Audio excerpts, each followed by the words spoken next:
The 80-20 rule, often referred to as the Pareto principle, is a well-known concept asserting that the majority of outcomes or results stem from a relatively small portion of causes or inputs within any given situation.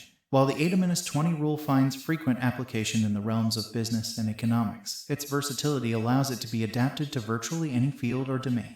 This principle can be employed to analyze wealth distribution, personal financial management, spending habits, and even aspects of personal relationships, such as issues related to infidelity. In the context of wealth distribution, for instance, the 80-20 rule might suggest that approximately 80% of a population's wealth is concentrated among the top 20% of individuals. This observation can be valuable for policymakers and economists when designing economic policies or addressing income inequality. In datingitis, the idea that the top 80% of women only really go after the top 20% of men, while the other 80% of men are left to compete over the bottom 20% of women. Twitter user @DatePsych, also known as Alexander, is a regular source of insightful content on dating statistics and behavioral research. His research interests, as mentioned in his bio, revolve around attractiveness in dating.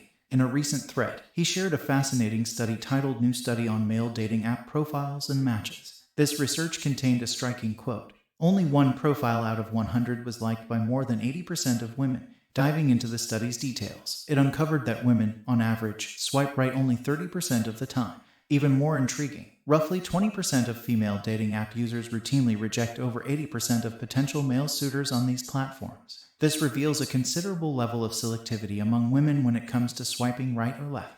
The study further illuminated a remarkable statistic. Out of a sample of 100 male profiles, merely one profile was liked by over 80% of the women surveyed. In contrast, 38 profiles within the same group of participants received the undesirable dislike rating. This stark contrast underscores that while society often perceives attractiveness as a uniform concept, individual preferences can differ significantly. Notably, a popular YouTube channel named Better Bachelor weighed in on this subject. They highlighted the trend where some women appear to demand a partner who checks numerous boxes, including having a six-pack, a six-figure income, a fancy car, and a fantastic sense of humor. This stringent criteria can sometimes leave many men feeling disheartened.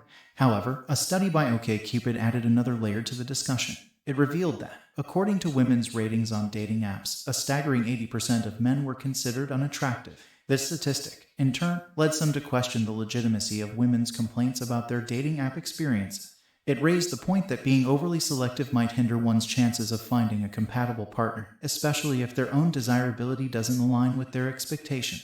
The core objective of this study was to quantify the socio-economic dynamics on Tinder, focusing on the likelihood of males receiving likes from females. The study's findings were intriguing. It determined that the bottom 80% of men, concerning perceived attractiveness, are essentially competing for the attention of the bottom 22% of women. Conversely, the top 78% of women are vying for the top 20% of men. This skewed distribution of interest resulted in a Gini coefficient of 0.58, indicating significant inequality within the Tinder dating economy. On Tinder, the average man receives a like from roughly 0.87% of women, highlighting the extent of this selectivity. Essentially, women tend to like a significantly smaller proportion of men compared to the reciprocal situation. Comparing the Tinder economy to traditional economies, the study found that the wealth distribution on Tinder is more unequal than the income distribution in the United States. This revelation was based on the Lawrence curve, a tool used to measure wealth distribution, which showcased the pronounced imbalance. Other studies, including one reported by Business Insider and another utilizing OkCupid's extensive datasets, corroborated these findings.